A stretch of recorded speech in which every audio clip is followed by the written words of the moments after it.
Hi friends, welcome back to joint to success YouTube channel. ಸ್ನೇಹಿತರೆ, ನಾವು ಈ ತರಗತಿಯಲ್ಲಿ PDOಗೆ ಸಂಬಂಧಪಟ್ಟಂತೆ ಪ್ರಶ್ನೆ ಪತ್ರಿಕೆ 1ರಲ್ಲಿ ಕೇಳಬಹುದಾದಂತಹ ಪಂಚಾಯತ್ ರಾಜ್ಗೆ ಸಂಬಂಧಿಸಿದಂತೆ ಅತ್ಯಂತ ಪ್ರಮುಖ ಪ್ರಶ್ನೆಗಳನ್ನು ನೋಡ್ತಾ ಹೋಗೋಣ.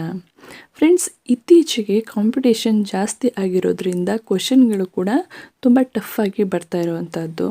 ಅದರಲ್ಲೂ ಹೇಳಿಕೆ ರೂಪದಲ್ಲಿ ಅತಿ ಹೆಚ್ಚು ಪ್ರಶ್ನೆಗಳನ್ನು ಕೇಳ್ತಾ ಇದ್ದಾರೆ. ಸೊ ಹಾಗಾಗಿ ನಾನು ಈ ವಿಡಿಯೋದಲ್ಲಿ ನಿಮಗೆ ಹೇಳಿಕೆ ರೂಪದ ಪ್ರಶ್ನೆಗಳನ್ನು ಕೆಲವೊಂದಷ್ಟು ಮಾದರಿ ಪ್ರಶ್ನೆಗಳನ್ನು ತೊಗೊಂಡು ಬಂದಿದ್ದೀನಿ. ಐ ಹೋಪ್ ನಿಮಗೆ ಈ ವಿಡಿಯೋ ತುಂಬ ಯೂಸ್ಫುಲ್ ಆಗುತ್ತೆ. ಸೊ ಇನ್ನೂ ಯಾರಾದರೂ ಚಾನಲ್ಗೆ ಸಬ್ಸ್ಕ್ರೈಬ್ ಆಗದೆ ವಿಡಿಯೋ ನೋಡ್ತಾ ಇದ್ದರೆ ಸಬ್ಸ್ಕ್ರೈಬ್ ಮಾಡಿಕೊಂಡು ವಿಡಿಯೋ ನೋಡಿ, ಹಾಗೆ ಒಂದು ಲೈಕ್ ಮಾಡಿ. ಬನ್ನಿ ಪ್ರಶ್ನೆಗಳನ್ನು ನೋಡೋಣ. ಪ್ರಶ್ನೆ 1. 1992ರ 73ನೇ ಸಾಂವಿಧಾನಿಕ ತಿದ್ದುಪಡಿ ಕಾಯ್ದೆಯ ಪ್ರಕಾರ ಈ ಕೆಳಗಿನವುಗಳಲ್ಲಿ ಯಾವುದು ಸ್ವಯಂ ಪ್ರೇರಿತ ನಿಬಂಧನೆಗಳು? 1. ಪಂಚಾಯತ್ಗಳಲ್ಲಿ ಸಂಸತ್ತು ಮತ್ತು ರಾಜ್ಯ ಶಾಸಕಾಂಗದ ಸದಸ್ಯರಿಗೆ ಪ್ರಾತಿನಿಧ್ಯವನ್ನು ಒದಗಿಸುವುದು. 2. ಪಂಚಾಯತ್ಗಳ ಮೇಲಿನ ಅಧಿಕಾರ ಮತ್ತು ಜವಾಬ್ದಾರಿಗಳ ವಿಕೇಂದ್ರೀಕರಣ. 3. ಗ್ರಾಮ ಸಭೆಯ ಸಂಘಟನೆ. ಆಪ್ಷನ್ಸ್: ಎ ಕೇವಲ 1 ಸರಿ, ಬಿ 1 ಮತ್ತು 3, ಸಿ 1 ಮತ್ತು 2, ಡಿ ಮೇಲಿನ ಎಲ್ಲ. ಇದರಲ್ಲಿ 1992ರ 73ನೇ ಸಾಂವಿಧಾನಿಕ ತಿದ್ದುಪಡಿ ಕಾಯ್ದೆಯ ಪ್ರಕಾರ ಸ್ವಯಂ ಪ್ರೇರಿತ ನಿಬಂಧನೆಗಳು ಯಾವುದು ಅಂತ ಅಂದರೆ ಆಪ್ಷನ್ ಸಿ 1 ಮತ್ತು 2 ಸರಿಯಾದ ಉತ್ತರ. ಅಂದರೆ ಪಂಚಾಯತ್ಗಳಲ್ಲಿ ಸಂಸತ್ತು ಮತ್ತು ರಾಜ್ಯ ಶಾಸಕಾಂಗದ ಸದಸ್ಯರಿಗೆ ಪ್ರಾತಿನಿಧ್ಯವನ್ನು ಒದಗಿಸುವುದು ಮತ್ತು ಗ್ರಾಮ ಸಭೆಯ ಸಂಘಟನೆ ಇದೆರಡೂ ಕೂಡ 73ನೇ ತಿದ್ದುಪಡಿಯ ಸ್ವಯಂ ಪ್ರೇರಿತ ನಿಬಂಧನೆಗಳು. ಈ 73ನೇ ತಿದ್ದುಪಡಿಯಲ್ಲಿ ಸ್ವಯಂ ಪ್ರೇರಿತ ನಿಬಂಧನೆಗಳು ಹಾಗೂ ಕಡ್ಡಾಯ ನಿಬಂಧನೆಗಳು ಅಂತ 2 ರೀತಿ ಭಾಗವನ್ನು ಮಾಡಲಾಗಿದೆ. ಅವೆರಡೂ ಕೂಡ ಎಕ್ಸಾಮ್ ದೃಷ್ಟಿಯಿಂದ ತುಂಬ ಇಂಪಾರ್ಟೆಂಟ್. ಪ್ರಶ್ನೆ 2. ಸಂವಿಧಾನದ 11ನೇ ಶೆಡ್ಯೂಲ್ನಲ್ಲಿ ಈ ಕೆಳಗಿನವುಗಳಲ್ಲಿ ಯಾವುದು ಕ್ರಿಯಾತ್ಮಕ ವಸ್ತುಗಳು? 1. ಸಾಂಪ್ರದಾಯಿಕ ಶಕ್ತಿ. 2. ಸಾರ್ವಜನಿಕ ವಿತರಣಾ ವ್ಯವಸ್ಥೆ. 3. ಸಣ್ಣ ಪ್ರಮಾಣದ ಕೈಗಾರಿಕೆಗಳು. 4. ಗಣಿಗಾರಿಕೆ. 5. ಮೀನುಗಾರಿಕೆ. 1992ರಲ್ಲಿ 73ನೇ ತಿದ್ದುಪಡಿಯ ಮೂಲಕ ಸಂವಿಧಾನದ ಅನುಸೂಚಿಗೆ 11ನೇ ಶೆಡ್ಯೂಲನ್ನು ಸೇರಿಸಲಾಗುತ್ತದೆ. ಈ 11th ಶೆಡ್ಯೂಲ್ನಲ್ಲಿ 29 ವಿಷಯಗಳನ್ನು ಆ್ಯಡ್ ಮಾಡಲಾಗುತ್ತೆ. ಅದರಲ್ಲಿ ಯಾವ ಯಾವ ವಿಷಯಗಳು ಇದ್ವು ಅಂತ ಇಲ್ಲಿ ಕೇಳಲಾಗಿದೆ. ಸೊ ಸರಿಯಾದ ಉತ್ತರ ಆಪ್ಷನ್ ಸಿ 2, 3, 5. ಅಂದರೆ ಸಾರ್ವಜನಿಕ ವಿತರಣಾ ವ್ಯವಸ್ಥೆ, ಸಣ್ಣ ಪ್ರಮಾಣದ ಕೈಗಾರಿಕೆಗಳು ಹಾಗೂ ಮೀನುಗಾರಿಕೆ ಇವುಗಳು ಕೂಡ ಈ ಶೆಡ್ಯೂಲ್ನ 29 ವಿಷಯಗಳಲ್ಲಿ ಸೇರಿದೆ. ಮುಂದಿನ ಪ್ರಶ್ನೆ. ಈ ಕೆಳಗಿನವುಗಳಲ್ಲಿ ಸರಿಯಾದ ಹೇಳಿಕೆಯನ್ನು ಗುರುತಿಸಿ. 1. ರಾಜ್ಯ ಹಣಕಾಸು ಆಯೋಗದ ಸಂಯೋಜನೆಯನ್ನು ರಾಜ್ಯ ಸರ್ಕಾರವು ಒದಗಿಸಬಹುದು. 2. ಆರ್ಟಿಕಲ್ 280 ರಾಜ್ಯ ಹಣಕಾಸು ಆಯೋಗದೊಂದಿಗೆ ವ್ಯವಹರಿಸುತ್ತದೆ. ಆಪ್ಷನ್ಸ್: ಎ ಕೇವಲ 1, ಬಿ ಕೇವಲ 2, ಸಿ 1 ಮತ್ತು 2, ಡಿ ಮೇಲಿನ ಯಾವುದೂ ಅಲ್ಲ. ಸರಿಯಾದ ಉತ್ತರ ಆಪ್ಷನ್ ಎ ಕೇವಲ 1. ಅಂದರೆ ಇದು ಸರಿಯಾಗಿದೆ. ರಾಜ್ಯ ಹಣಕಾಸು ಆಯೋಗದ ಸಂಯೋಜನೆಯನ್ನು ರಾಜ್ಯ ಸರ್ಕಾರ ಒದಗಿಸುತ್ತದೆ.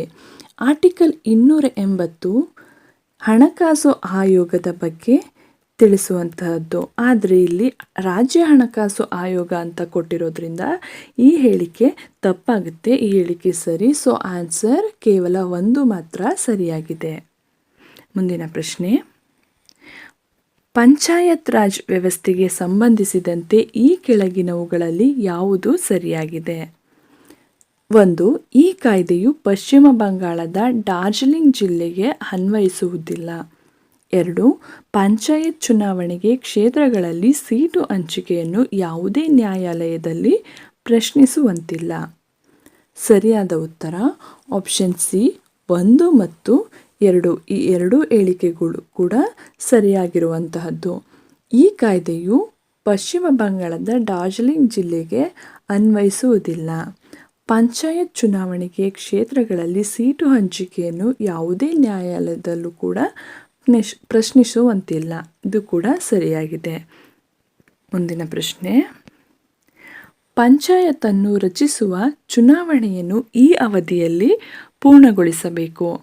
ಆಪ್ಷನ್ಸ್: ಎ, ಅದರ ವಿಸರ್ಜನೆಯ ದಿನಾಂಕದಿಂದ 6 ತಿಂಗಳ ಮುಕ್ತಾಯದೊಳಗೆ. ಬಿ, ಅದರ ವಿಸರ್ಜನೆಯ ದಿನಾಂಕದಿಂದ 3 ತಿಂಗಳ ಮುಕ್ತಾಯದೊಳಗೆ. ಸಿ, ಅದರ ವಿಸರ್ಜನೆಯ ದಿನಾಂಕದಿಂದ 1 ವರ್ಷದ ಮುಕ್ತಾಯದೊಳಗೆ. ಡಿ, ಅದರ ವಿಸರ್ಜನೆಯ ದಿನಾಂಕದಿಂದ 2 ತಿಂಗಳ ಮುಕ್ತಾಯದೊಳಗೆ. ಸರಿಯಾದ ಉತ್ತರ ಆಪ್ಷನ್ ಎ, ಅದರ ವಿಸರ್ಜನೆಯ ದಿನಾಂಕದಿಂದ 6 ತಿಂಗಳ ಮುಕ್ತಾಯದೊಳಗೆ ಪಂಚಾಯತ್ ಚುನಾವಣೆಯನ್ನು ಪೂರ್ಣಗೊಳಿಸಬೇಕಾಗಿರುವಂಥದ್ದು. ಮುಂದಿನ ಪ್ರಶ್ನೆಯನ್ನು ನೋಡೋಣ. ಬಲವಂತರಾಯ್ ಮೆಹ್ತಾ ಸಮಿತಿಗೆ ಸಂಬಂಧಿಸಿದಂತೆ ಈ ಕೆಳಗಿನವುಗಳಲ್ಲಿ ಯಾವ ಹೇಳಿಕೆ ಸರಿಯಾಗಿದೆ? 1. 3 ಹಂತದ ಪಂಚಾಯತ್ ರಾಜ್ ವ್ಯವಸ್ಥೆಯನ್ನು ಸ್ಥಾಪಿಸಲು ಶಿಫಾರಸು ಮಾಡಲಾಗಿದೆ. 2. ಪಂಚಾಯತ್ ಸಮಿತಿಗೆ ನೇರ ಚುನಾವಣೆ ನಡೆಯಬೇಕು. 3. ಪ್ರಜಾಸತ್ತಾತ್ಮಕ ವಿಕೇಂದ್ರೀಕರಣದ ಯೋಜನೆಯ ಸ್ಥಾಪನೆ. 4. ಜಿಲ್ಲಾಧಿಕಾರಿಗಳು ಜಿಲ್ಲಾ ಪರಿಷತ್ತಿನ ಅಧ್ಯಕ್ಷರಾಗಿರಬೇಕು. ಇದರಲ್ಲಿ ಬಲವಂತರಾಯ್ ಮೆಹ್ತಾ ಸಮಿತಿ ಯಾವುದನ್ನು ಶಿಫಾರಸು ಮಾಡಲಾಯಿತು ಎಂದರೆ ಸರಿಯಾದ ಉತ್ತರ ಆಪ್ಷನ್ ಬಿ 1, 3 ಮತ್ತು 4. ಏನಿದೆ ಅಂತ ನೋಡೋಣ ಬನ್ನಿ. 1, 3 ಮತ್ತು 4. ಒಂದನೆಯದು 3 ಹಂತದ ಪಂಚಾಯತ್ ರಾಜ್ ವ್ಯವಸ್ಥೆಯನ್ನು ಸ್ಥಾಪಿಸಲು ಇದು ಶಿಫಾರಸು ಮಾಡಲಾಗುತ್ತದೆ. ಇದು ಸರಿಯಾಗಿದೆ. ಪಂಚಾಯತ್ ಸಮಿತಿಗೆ ನೇರ ಚುನಾವಣೆ ನಡೆಯಬೇಕು ಅಂತ ಇದೆ. ಇದು ತಪ್ಪು. ಪಂಚಾಯತ್ ಸಮಿತಿಗೆ ಚುನಾಯಿತ ಸದಸ್ಯರಿಂದ ಆಯ್ಕೆಯನ್ನು ಮಾಡಲಾಗುತ್ತೆ. ಸೊ ಇದು ನೇರ ಚುನಾವಣೆಗೆ ಬರುವಂಥದ್ದಲ್ಲ. ಸೊ ಆದ್ದರಿಂದ ಈ ಹೇಳಿಕೆ ತಪ್ಪು. ಪ್ರಜಾಸತ್ತಾತ್ಮಕ ವಿಕೇಂದ್ರೀಕರಣದ ಯೋಜನೆಯ ಸ್ಥಾಪನೆ, ಇದು ಕೂಡ ಸರಿಯಾಗಿದೆ. ಹಾಗೆ ಜಿಲ್ಲಾಧಿಕಾರಿಗಳು ಜಿಲ್ಲಾ ಪರಿಷತ್ತಿನ ಅಧ್ಯಕ್ಷರಾಗಿರಬೇಕು. ಇದು ಕೂಡ ಬಲವಂತರಾಯ್ ಮೆಹ್ತಾ ಸಮಿತಿಯ ಒಂದು ಶಿಫಾರಸು. ಇದು ಕೂಡ ಸರಿಯಾಗಿದೆ. ಮುಂದಿನ ಪ್ರಶ್ನೆ, ಈ ಕೆಳಗಿನವುಗಳಲ್ಲಿ ಅಶೋಕ್ ಮೆಹ್ತಾ ಸಮಿತಿಯ ಶಿಫಾರಸುಗಳು ಯಾವುವು? 1. ಪಂಚಾಯತ್ ರಾಜ್ ಸಂಸ್ಥೆಗಳು ತಮ್ಮ ಸ್ವಂತ ಆರ್ಥಿಕ ಸಂಪನ್ಮೂಲಗಳನ್ನು ಕ್ರೋಢೀಕರಿಸಲು ತೆರಿಗೆಯ ಕಡ್ಡಾಯ ಅಧಿಕಾರವನ್ನು ಹೊಂದಿರಬೇಕು. 2. ಪಂಚಾಯಿತಿ ರಾಜ್ನ 3 ಹಂತದ ವ್ಯವಸ್ಥೆಯನ್ನು ಶಿಫಾರಸು ಮಾಡಲಾಗಿದೆ. 3. ಜಿಲ್ಲಾ ಮಟ್ಟದಲ್ಲಿ ಯೋಜನೆ ಮಾಡುವ ಜವಾಬ್ದಾರಿಯನ್ನು ಜಿಲ್ಲಾ ಪರಿಷತ್ಗೆ ವಹಿಸಬೇಕು. 4. ರಾಜ್ಯ ಮಟ್ಟಕ್ಕಿಂತ ಕೆಳಗಿರುವ ಜನಪ್ರಿಯ ಮೇಲ್ವಿಚಾರಣೆಯಡಿಯಲ್ಲಿ ವಿಕೇಂದ್ರೀಕರಣಕ್ಕೆ ಜಿಲ್ಲೆ ಮೊದಲ ಬಿಂದುವಾಗಿರಬೇಕು. ಇದರ ಹೇಳಿಕೆಗಳನ್ನು ನೋಡ್ತಾ ಹೋಗೋಣ. ಅಶೋಕ್ ಮೆಹ್ತಾ ಸಮಿತಿಯ ಶಿಫಾರಸು: ಪಂಚಾಯತ್ ರಾಜ್ ಸಂಸ್ಥೆಗಳು ತಮ್ಮ ಸ್ವಂತ ಆರ್ಥಿಕ ಸಂಪನ್ಮೂಲಗಳನ್ನು ಕ್ರೋಢೀಕರಿಸಲು ತೆರಿಗೆ ಕಡ್ಡಾಯ ಅಧಿಕಾರ ಹೊಂದಿರಬೇಕು. ಇದು ಸರಿಯಾಗಿದೆ. ತೆರಿಗೆಯ ಸಂಗ್ರಹವನ್ನು ಮಾಡಲು ಇದು ಶಿಫಾರಸು ನೀಡುತ್ತೆ. 2ನೇದು, ಪಂಚಾಯತ್ ರಾಜ್ನ 3 ಹಂತದ ವ್ಯವಸ್ಥೆಯನ್ನು ಶಿಫಾರಸು ಮಾಡಲಾಗಿದೆ.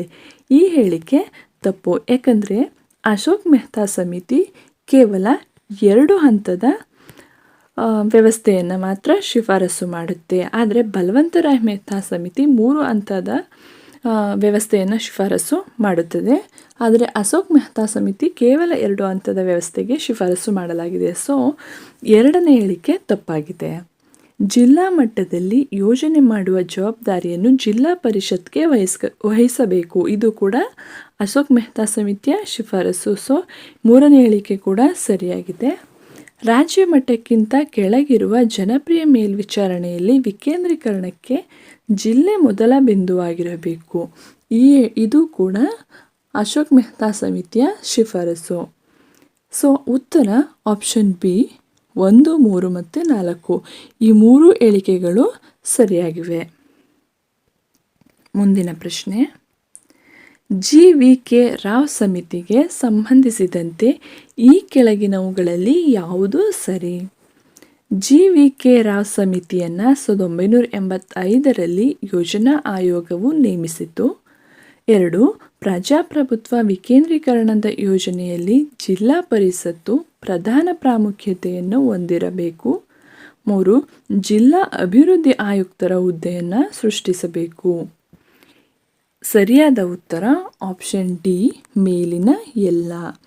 ಈ ಮೂರೂ ಹೇಳಿಕೆಗಳನ್ನು GVK ರಾವ್ ಸಮಿತಿ ಶಿಫಾರಸು ಮಾಡಲಾಗುತ್ತೆ.